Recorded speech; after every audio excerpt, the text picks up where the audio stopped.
Hello everyone. तो आज हम फिर से अपने चैनल पे एक नई वीडियो लेकर आ चुके हैं और आज हम स्टार्ट करेंगे टेंसर्स से। हमने अपने पहले के वो जो देखा था स्पेशल रिलेटिविटी पे वीडियोस डाली थी, उसके एक दो टॉपिक्स आगे वो मैं आपको आगे मतलब बता दूंगा। अभी आज हम स्टार्ट करते हैं टेंसर से। टेंसर की पूरी प्लेलिस्ट आएगी, मतलब टेंसर की हर एक चीज मैं आपको बेसिक से लेकर हर एक चीज समझाऊंगा। तो टेंसर को समझने से पहले हम समझना चाहते हैं कि आखिरकार ये होता क्या है, आखिरकार ये आया कहां से। तो देखिए, आपको पता है कि 1D क्या 0D क्या होता है। 0D मतलब 0 डायमेंशन, 1 डायमेंशन, 2 डायमेंशन, 3 डायमेंशन। आपको पता, ये सब पता है ना। आप इनकी जैसे कि आपको पता है कि फिजिकल क्वांटिटीज क्या होती हैं। फिजिकल क्वांटिटीज क्या होती है? फिजिकल क्वांटिटी जैसे जैसे वेक्टर होगी, स्केलर होगी। वेक्टर होता है मैग्नीट्यूड डायरेक्शन के साथ, स्केलर होता है सिर्फ मैग्नीट्यूड के साथ, है ना। मास जो होता है वो क्या होता है? स्केलर। और जो तुम्हारा फोर्स होता है वो क्या होता है? वेक्टर की डायरेक्शन होती है। ये यहां से हमने पढ़ चुका है, इसलिए हम इसकी बात नहीं करेंगे। देखिए, ये एक डायमेंशन के लिए ही सीमित है। देखिए 3D में अगर मैं देख रहा हूं, देखो 3D में मैं अभी 3D में हूं, ये पूरा वर्ल्ड 3D में है। अगर ये मार्कर है और मैं इस पे यहां से फोर्स लगा रहा हूं, ऐसे फोर्स लगाया, ये ऐसे फोर्स लगा, तो देखो इस मार्कर का जो मोशन है ना, ये इस डायरेक्शन में है। तो मुझे डायरेक्शन पता चल रही है, डायरेक्शन मेरे पास है, और मुझे इस फोर्स का मैग्नीट्यूड, मैं मान लो फोर्स लगा 10 न्यूटन का, तो मेरे पास मैग्नीट्यूड भी है। तो मैं 3D में वेक्टर को यूज कर सकता हूं इस मतलब मैथमेटिकल ऑब्जेक्ट को कैलकुलेट करने के लिए।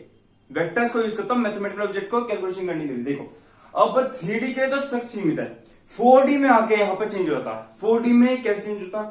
4D में टाइम रोल अपना बहुत ज्यादा प्ले करता है। देखो कैसे 3D में ऑब्जेक्ट की जो ज्योमेट्री होती है वो एक कांस्टेंट होती है। देखो ये ज्योमेट्री ऑब्जेक्ट की, ये ज्योमेट्री है, ये ऐसी की ऐसी ही रहेगी, ये चेंज होने वाली नहीं है। लेकिन 4D में क्या था? 4D में टाइम का रोल आता है। With change in time object changes it's geometry. Object changes it's geometry with change in time. ठीक है, ऑब्जेक्ट की जो ज्योमेट्री होती है, मान लो मार्कर है, ये थोड़ी बाद अपनी ज्योमेट्री चेंज करेगा, फिर अपनी इनिशियल पोजीशन पर आ जाएगा मार्कर पे, फिर ज्योमेट्री चेंज करेगा। मार्कर पर टेसरेक्ट देखा, टेसरेक्ट स्पाइन जो भी है वो आप देख लीजिए, सब 4D ऑब्जेक्ट है। मैंने इनकी रियलिटी में नहीं होते। एवेंजर्स देखिए तो टेसरेक्ट मिल जाएगा आपको। ठीक है, देख लो वो 4D ऑब्जेक्ट होता है। ठीक है, तो सुनो, तो उसके लिए अगर हमें उस मतलब 4D में एक मैथमेटिकल ऑब्जेक्ट को कैलकुलेट करना है, तो वहां पे हम नंबर ऑफ वेक्टर्स यूज करते हैं। नंबर ऑफ वेक्टर्स कैलकुलेशन के लिए टाइम के हिसाब से वेक्टर्स यूज करते हैं। तो उन सबका वेक्टर्स का generalization, the generalization of those all vectors are determined और डिफाइंड एज टेंसर। देखो भैया सुनो, हमारे पास यू मान लो हमारे पास 5 टॉफी है। ठीक है, 5 कुछ भी है, टॉफी मानकर कुछ भी है। ठीक है, 5 चीजें, 5 मार्कर है। ठीक है, ये 5 मार्कर है। ठीक, अब इन पांचों मार्कर को हम एक वेक्टर के फॉर्म में ले चलते हैं। 5 वेक्टर है, अब इन 5 को एक साथ लिख लो या फिर अलग अलग करके लिख लो। अलग अलग करके लिखोगे तो ये बताएगा कि तुम 3 डायमेंशन में हर एक चीज की मेजरमेंट 3 डायमेंशन में हो रही है अलग अलग। अगर ये 1 2 3 4 5 अलग है, पांचों तो सबके सब हमें बता रहे हैं कि समझो 3D में 3D मैथमेटिकल ऑब्जेक्ट को रिप्रेजेंट करने के लिए लिखे हुए हैं, है ना। लेकिन अगर मैं इन सबको साथ में लेके चलूं तो वो क्या कहेंगे, ये तो एक पूरा सेट हो गया, सिस्टम हो गया वेक्टर्स का। एक तरीके से एक वेक्टर फील्ड आपने पढ़ा होगा, एक तरीके की वेक्टर फील्ड क्रिएट हो गई है, जो कि टाइम के साथ क्या हो रही है, चेंज हो रही है। वेक्टर फील्ड जो कि टाइम के साथ क्या हो रही है, चेंज हो रही है। अब उसकी डिटर्मिनेशन करने के लिए, जैसे अगर मैं सारे वेक्टर्स को, ये 5 वेक्टर मैंने लिए थे, इन सबको एक साथ मिला लूं तो मैंने किस फॉर्म में लिख सकता हूं। अब मैंने जिस फॉर्म में लिखूंगा ना उसी टेंसर कहते हैं। इन 5 वेक्टर्स को मैं इकट्ठा करके एक ऐसे फॉर्म में लिखूंगा जिसे हम कहते हैं टेंसर, रिप्रेजेंटेशन और जनरलाइजेशन ऑफ वेक्टर्स। अभी n डायमेंशन के लिए हो सकता है, 4 डायमेंशन में अलग, 5 डायमेंशन में अलग, 6 डायमेंशन में अलग, nth डायमेंशन में। ठीक है, जैसे मैथमेटिकल ऑब्जेक्ट का जो नेचर है वो बदलता जाएगा, उस तरीके से नंबर ऑफ वेक्टर्स इंक्रीज होते रहेंगे और हम जनरलाइजेशन करेंगे। और जनरलाइजेशन किस प्रकार से करेंगे? टेंसर के हिसाब से। टेंसर कैसे? देखिए मैं आपको बताता हूं टेंसर के हिसाब से कैसे। देखो टेंसर सारे वेक्टर्स को एक 2 डायमेंशन मैट्रिक्स की फॉर्म में रिप्रेजेंट करने का काम आता है, 2 डायमेंशन मैट्रिक्स के फॉर्म में। ठीक है, मैं आपको बताता हूं, मान लीजिए एक पार्टिकल है, यहां पर ये एक पार्टिकल है, आपको दिख रहा होगा ये पार्टिकल है, ये अपनी मोशन कर रहा। ठीक है, मोशन करने के साथ साथ ये अपनी पोजीशन चेंज कर रहा, बार बार चेंज कर रहा टाइम के साथ। पोजीशन तो भाई टाइम के साथ चेंज करेगा, है ना। ये चेंज कर रहा है, पहले यहाँ पे थी, फिर टी इक्वल टू 0 पे यहाँ पे, टी इक्वल टू 1 पे यहाँ पे आ गया, 2 पे यहाँ पे, 3 पे यहाँ पे, 4 पे यहाँ पे, 5 6 7 एंड सो ऑन। ठीक है, चलता जा, ठीक है ठीक है भैया, हमें यहाँ तक समझ आ गया, हमें यहाँ तक कोई दिक्कत नहीं है। ठीक है, अब देखिए ये पार्टिकल पे पोजीशन बदला टाइम के साथ। अगर मैं इस पार्टिकल का नाम ले दूं ए, ये एक पार्टिकल है जो कि अपनी पोजीशन बदला टाइम के साथ। ठीक है, तो अगर मुझे निकालना है कि हर एक पॉइंट पे इसकी पोजीशन किस तरीके से वैरी हो रही है, मुझे ये निकालना हर एक पॉइंट पे इस पोजीशन किस तरीके से वैरी हो रही है, मैं कैसे बताऊंगा? तो भैया सुनो, आपने पढ़ा नॉन कंटिन्यूअस और कंटिन्यूअस। नॉन कंटिन्यूअस और कंटिन्यूअस क्या होते हैं? नॉन कंटिन्यूअस और कंटिन्यूअस नंबर सिस्टम पढ़ा है ना। कंटिन्यूअस क्या होता है? कंटिन्यूअस मतलब होता है जो कि 1 2 नहीं, ऐसे नहीं, ऐसे जो कि जैसे देखो मैं आपको बताता हूं, हमें हर एक पॉइंट पे इसकी वैल्यू निकालनी है। ठीक है, तो सबसे सीधी बात, हर एक पॉइंट पे क्या आएगी? समीशन कर दो हर एक पॉइंट की वैल्यू, वो आ जाएगी तुम्हारी। समीशन कर दो भाई, सम कर दो हर एक पॉइंट पे जितनी वैल्यूज है वो तुम्हारा आ जाएगा। रिजल्टेंट जैसे तुम निकालते हो उसके बराबर है ना, आ जाएगा। ठीक है, अब हम ये कह सकते हैं कि भाई तुम्हारा टी को टू 0 टी को टू 1 7 तक जा रहा है। ठीक है, वैल्यू रहा 7 के बहुत सारे हैं, पार्टिकल्स तो बहुत सारे आएंगे बीच में। ठीक है, तो ये एक तरीके से टी जो है वो डायरेक्टली प्रोपोर्शनल है ए के। ये तो आपको बता, ये तो आप देख रहे हो। जैसे जैसे टाइम जैसे पोजीशन बदल रही है या फिर जैसे टाइम इंक्रीज हो रहा, टी को 0 हो रहा, 1 हो रहा, 2 हो रहा, 3 हो रहा, उस तरीके पोजीशन क्या हो रही है? चेंज हो रही है। तो टी डायरेक्टली प्रोपोर्शनल टू लिख सकता हूं। अब यहां पर एक बहुत अच्छी बात आती है। अब देखो ये टी और ए मैंने होल सिस्टम के लिखा है। यहाँ पे एक सारा सिस्टम है जिसमें कितने नंबर ऑफ पार्टिकल्स है मुझे नहीं पता, एन नंबर ऑफ पार्टिकल्स मान लो, एन नंबर ऑफ पार्टिकल्स मान ली। एक ऐसा सिस्टम है जहां पे एन नंबर ऑफ पार्टिकल्स है।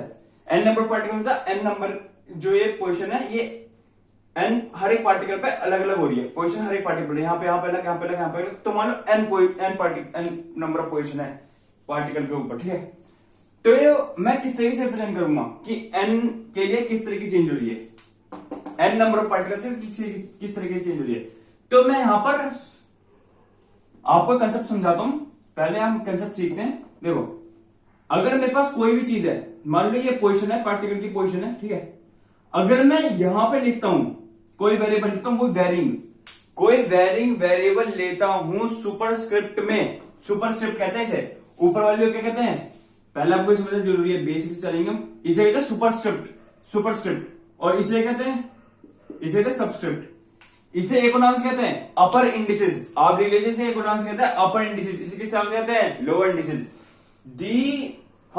ये जो the representation of upper indices and lower indices is completely arbitrary. ठीक है, ये आप मैथमेटिकल ऑब्जेक्ट के नीचे से प्रिडिक्ट कर सकते हैं कि ये अपर इंडिसेस में आ रहा, लोअर इंडिसेस में आ रहा। ठीक है, देखो अब यहां पर आई हम कहां से लेके चलेंगे? 0 से लेकर varying variable I.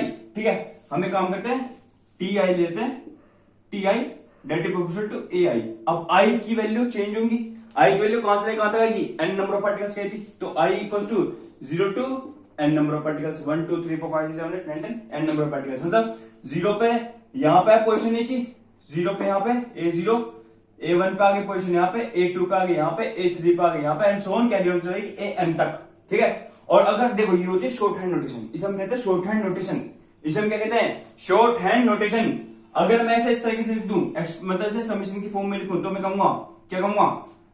I equal to 0 to n, I equal to 0 to n, t to the power i, power नहीं है, सुपरस्क्रिप्ट है, directly proportional to I equal to 0 to n और a सुपरस्क्रिप्ट i। इस तरीके से मैं इसे represent कर सकता हूं। ये होती है शॉर्ट हैंड नोटेशन, ये होती है समीशन फॉर्म नोटेशन। ठीक है, यहां तक आपको समझ में आ गया होगा, मैं आशा करता हूं। ठीक है, अब इसके बाद हम देखते हैं कि हम ऑर्डर कैसे डिटरमाइन करेंगे।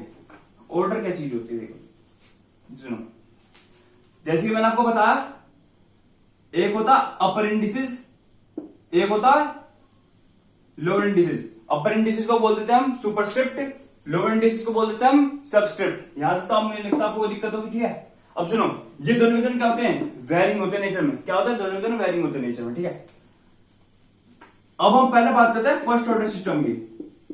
फर्स्ट ऑर्डर सिस्टम, तो फर्स्ट ऑर्डर सिस्टम क्या होता है हमारा? फर्स्ट ऑर्डर सिस्टम होता है जिसमें कि ये अपर इंडिसेस है, वन हो, या तो अपर इंडिसेस वन हो, या फिर वन मतलब एक वेरिएबल हो, वन में वैल्यू नहीं दे रहा, एक वेरिएबल हो, आई है तो आई रहेगा, या फिर लोअर इंडिसेस में क्या हो, एक वेरिएबल आई। ठीक है, ये क्या होता है फर्स्ट ऑर्डर, मतलब जितने भी नंबर ऑफ वेरिएबल होंगे सबस्क्रिप्ट में, सुपरस्क्रिप्ट में और सबस्क्रिप्ट में, उतना क्या हो जाएगा उसका ऑर्डर हो जाएगा। अब इसमें कितने एलिमेंट्स आएंगे, I equal to 1 to I equal to 0 1 2 3 4 5 N तक आएंगे। तो इसमें कितने नंबर ऑफ एलिमेंट्स हो गए, नंबर ऑफ एलिमेंट्स कितने हो गए एन, नंबर ऑफ एलिमेंट्स कितने हो जाएंगे एन। ठीक है, ये आपको देखना पड़ेगा, नंबर ऑफ एलिमेंट्स कितने हो जाएंगे एन। यहां तक आपको समझ में आ गया फर्स्ट ऑर्डर सिस्टम। अब मैं आपको सुनाता हूं सेकंड ऑर्डर सिस्टम क्या होता। देखो यहां से सेकंड ऑर्डर सिस्टम क्या होता, देखो सेकंड ऑर्डर सिस्टम क्या होता है, उसकी रिप्रेजेंटेशन किस तरीके से होती है। देखो ए आई है, अभी पहले मैं यहां पे रब कर देता हूं, थोड़ा अच्छे से समझाता हूं। देखो सेकंड ऑर्डर सिस्टम क्या होता, ए या तो आप सुपरस्क्रिप्ट में दो चेंजिंग वेरिएबल लिख लो आई जे, ठीक है, दो आगे वेरिएबल मतलब सेकंड ऑर्डर, या फिर इस तरीके से लिख लो एक सुपरस्क्रिप्ट में एक सबस्क्रिप्ट में, तब भी सेकंड ऑर्डर है, या फिर ऐसे लिख लो ए आई जे दोनों को सबस्क्रिप्ट में। तो ये तीनों के तीनों क्या आएंगे सेकंड ऑर्डर सिस्टम्स। इनका रिप्रेजेंटेशन कैसे होगा, इनका रिप्रेजेंटेशन समझा दो भैया। तो इनका रिप्रेजेंटेशन होगा, समीशन लगा लो i equal to 0 to n, ठीक है, फिर समीशन लगाओ j equal to 0 to n, ये तो shorthand notation, 0 to n a i j, इस तरीके से आता है इनका रिप्रेजेंटेशन होता है सेकंड ऑर्डर का सिस्टम का। ठीक है, अभी जो नंबर ऑफ एलिमेंट कितने होंगे, तो नंबर ऑफ एलिमेंट कितने होंगे, देखो n देखो डबल डायमेंशनल एरे में हम क्या करते थे, हम देखो मान लो ये सेकंड ऑर्डर सिस्टम है, इस सेकंड ऑर्डर सिस्टम को मुझे किस फॉर्म में लिखना है, एरे में, 2D एरे में। तो 2D एरे में से सेकंड ऑर्डर सिस्टम को किस तरीके से प्रेजेंट करूंगा, यहां पे खींचो लाइन, यहां पे एक लाइन खींचो, यहां पे आएगा क्या ए 0 0 आ जाएगा, यहां पे क्या आएगा ए 0 1 ए 0 2, और यहां तक कितना आ जाएगा ए 0 n आ जाएगा, यहां पे कितना ए 1 0, यहां पे ए 2 0 ए 3 0 अप टू ए n 0 आ जाएगा, यहां पे कितना ए 1 1 अप टू चलता रहेगा। ठीक है, यहां पे भी ये चलता रहेगा चलता रहेगा चलता रहेगा चलता रहेगा चलता रहेगा, और ये भी नीचे जाएगा चलता रहेगा चलता रहेगा चलता रहेगा। यहां पे क्या हो जाएगा ए 1n, यहां पे जगह ए 2n, यहां पे जगह ए 3n, और यहां पे क्या था ए n n। तो देखो 2D, देखो इसे सेकंड ऑर्डर सिस्टम को मैंने 2D एरे में रिप्रेजेंट करके दिखा दिया। इसी फॉर्म को रिप्रेजेंट करने में कहते हैं हम, एक तरह के मैट्रिक्स फॉर्म भी है या फिर 2D एरे की फॉर्म में मान लीजिए। तो इसी फॉर्म में अगर हम रिप्रेजेंट कर देते हैं तो उसे कहते हैं हम टेंसर। ये इतने सारे नंबर ऑफ वेक्टर्स हैं, इतने सारे नंबर ऑफ वेक्टर्स, ए है क्या वेक्टर, a0 0 एक वेक्टर, a0 1 a0 n तक कितने सारे वेक्टर हैं। इनका जनरलाइजेशन सेकंड ऑर्डर सिस्टम का जनरलाइजेशन जब हम 2D एरे में रिप्रेजेंट करते हैं तब इसे हम क्या कहते हैं टेंसर। ठीक है, अब इसमें देखो कितने एलिमेंट्स होंगे, नंबर ऑफ एलिमेंट कितने होंगे सेकंड ऑर्डर सिस्टम में। तो देखो लास्ट वाला एलिमेंट क्या है a to the power n, तो नंबर ऑफ एलिमेंट कितने हो जाएंगे, यहाँ देखो n cross n। Similarly for third order system, third order system के लिए क्या होगा, थर्ड ऑर्डर सिस्टम के लिए क्या होगा आपका, थर्ड ऑर्डर सिस्टम के लिए क्या होगा a i j k, या फिर a i j k, या फिर a i j k, कुछ भी लिख लो। तो इसमें नंबर ऑफ एलिमेंट कितने हो जाएंगे, तीन वेरिएबल है, थर्ड ऑर्डर है, number of element n cross n। तो देख लीजिए, अब अगर हम इसे 2D इसमें एरे में रिप्रेजेंट करें 2 डायमेंशन, तो क्या होगा 0 0 0 0 0 1 0 0 2 0 0 3 0 n, यहाँ पे कितना जगह n।